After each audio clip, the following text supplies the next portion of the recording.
guys, how you doing? And today, this is going to be the first video of Wolf Tech, and I hope y'all enjoy.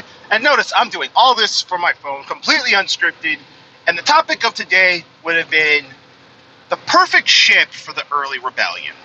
Because you see, I've been watching Star Wars Rebels lately, and this was also kind of sparked by a video I saw by Generation Tech, which was the ship the Empire desperately needed a hell of a lot more of, the Arquitine light cruiser. Now, if you don't know about the Arquitine, this was the perfect light cruiser slash patrol ship the Empire desperately needed in droves of hundreds of thousands. Instead of the 25,000 Imperial Star Destroyers, yeah, they could have cut that down to around 10 grand and made about 500,000 Arquitine light cruisers and had a hell of a lot more coverage. But I'm not talking about the Empire. But I will also be comparing to the Arquitine, so that's why I'm talking about it. You see, in the early days, the Rebellion had, well, CR90s. They stole a Quasar Fire Carrier, which was a very good ship for them because, well, they needed it. And, you know, a couple of Hammerhead Corvettes, which is not the same as the ship I'm going to be talking about today. The Hammerhead Corvette, for what it was a very good ship.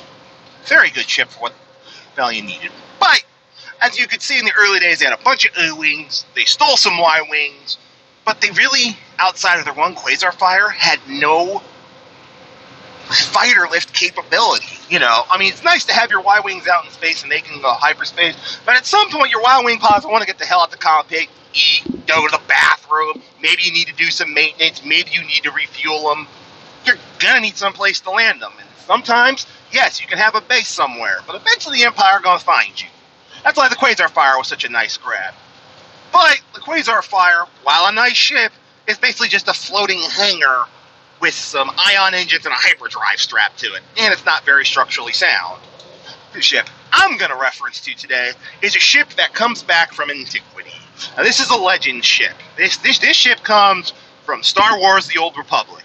And many of you know where I'm going with this. This is not to be confused with the Hammerhead Corvette you see in Rebels and later on in Rogue One, but it is a Hammerhead design. Now, as Generation Tech also went into the legacy of the Hammerhead design is kind of a Republic design. It's one of the designs that's best known for the Republic, whether you played Knights of the Republic 1 and 2, Star Wars: The Old Republic. The Hammerhead design is just well known and synonymous with the Republic. Now, the ship I'm going to talk about today is this, and don't be confused. It's the D12 Thranta class Corvette. Though in reality, this Corvette is the size of the Arquitine, or just about. It's basically 300-meter long light cruiser. So, while it's called the Thranta class Corvette, it's about double the size of a CR90. And like I said, it's in the same ship tonnage and size of an Arquitine. Now, where the Arquitine could maybe carry a shuttle or maybe, 2 or 3 TIE fighters on its own, but had a very, very robust turbo laser and laser cannon complement, which made up most of it, and it was also really good at command and control. The Thranta class, being around 300 meters, only had 6 turbo lasers compared to the Arquitine's 8, had somewhere around 8, point defense laser cannons, where I think the Arquitine had about the same, or around 10. And the Thranta and Arquitines both have concussion missile launchers.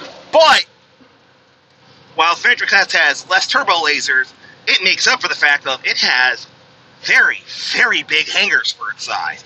You see, back in the day, there was this fighter, which was the General New Republic fighter. I would probably say it's maybe slightly smaller than a Z-95, but it could carry 14 of these, 3 bombers, and a couple of shuttles, and it's 2 hangar bays. That's a lot of hangar capacity. A lot. For roughly about the same firepower as an Arquitine class light cruiser. And as you can see with the engines on the back, it was actually faster in sublight than an Arquitine. Granted, New Republic back in the day, but you updated systems, you updated turbo lasers for today. You've basically got a light cruiser that can stand toe-to-toe with an Arquitine and drop, even if you just load it up with straight A-wings, probably 8 times the amount of fighters. I mean, a Thranta class, considering how big the fighters of the Old Republic was compared to an A-Wing, could probably carry 2 full squadrons, 24 fighters, comfortably, if you didn't pack anything else in there. Or if you wanted to say maybe a squadron of X-Wings, comfortably, squadron of Y-Wings, in its hangars, comfortably. On top of maybe every once in a while some decent parking, shove a shuttle up in there. That's a lot of lift capacity for a light cruiser. Now, could one of these go head-to-head with an Imperial Star Destroyer? Absolutely not. But anything an Architon or smaller? Oh yeah, this thing could probably go head-to-head and kick the crap out of it. While carrying 2 squadrons of A-Wings, which were the mainstay fighter for a good majority of the early rebellion. So, while the design is old, sometimes old is just as good as modern. So, yeah.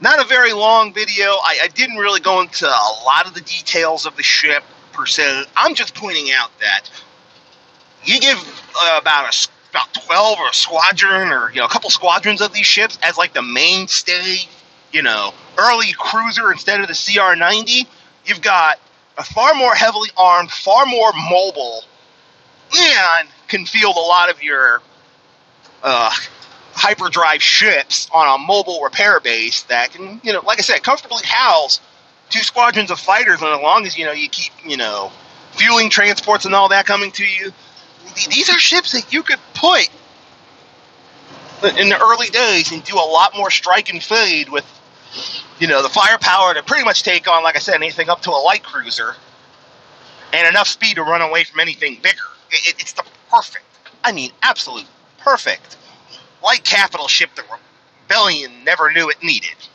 But came, 3,500 years before the rebellion against the Empire, which is the sad part. This ship was built at the height of the Sith Wars, and it was built a lot. This ship was one of the backbone mainstays of the Old Republic fleet, along with a couple of the bigger Hammerhead cruisers that you see in Knights of the Old Republic, and a lot of the big battle cruisers that you see. But no, Thranta class, this ship was literally tailor-made for the Rebellion.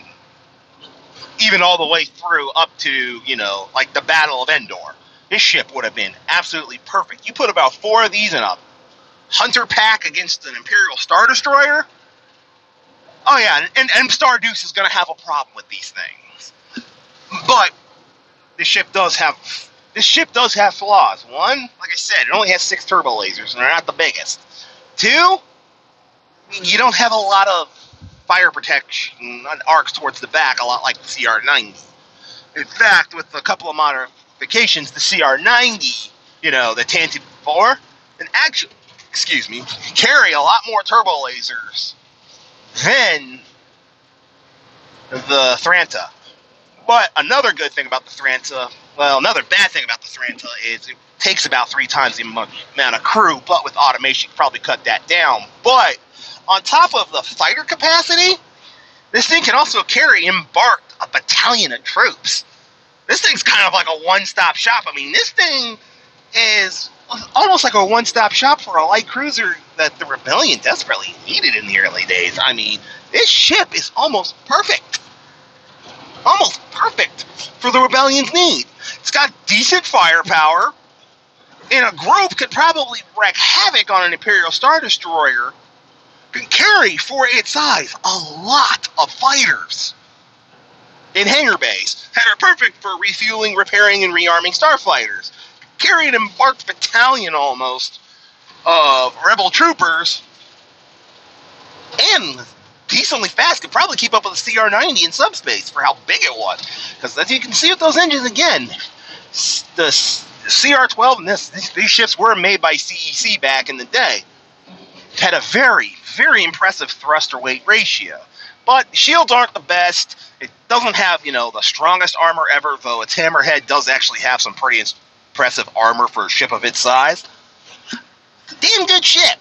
And it's too bad, the Rebellion couldn't go back in antiquity and start, maybe on the side and on the slide if they could find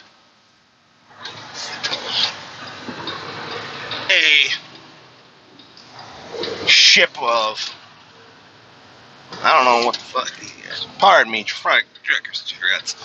But yeah, overall, the Thranta class cruiser, I call it a cruiser even though it's called the D12 Corvette, probably one of the absolute very best ships the early rebellion probably could have grabbed for the operations that it faced. But anyways, this went a little bit longer than I thought. It went about 10 and a half minutes.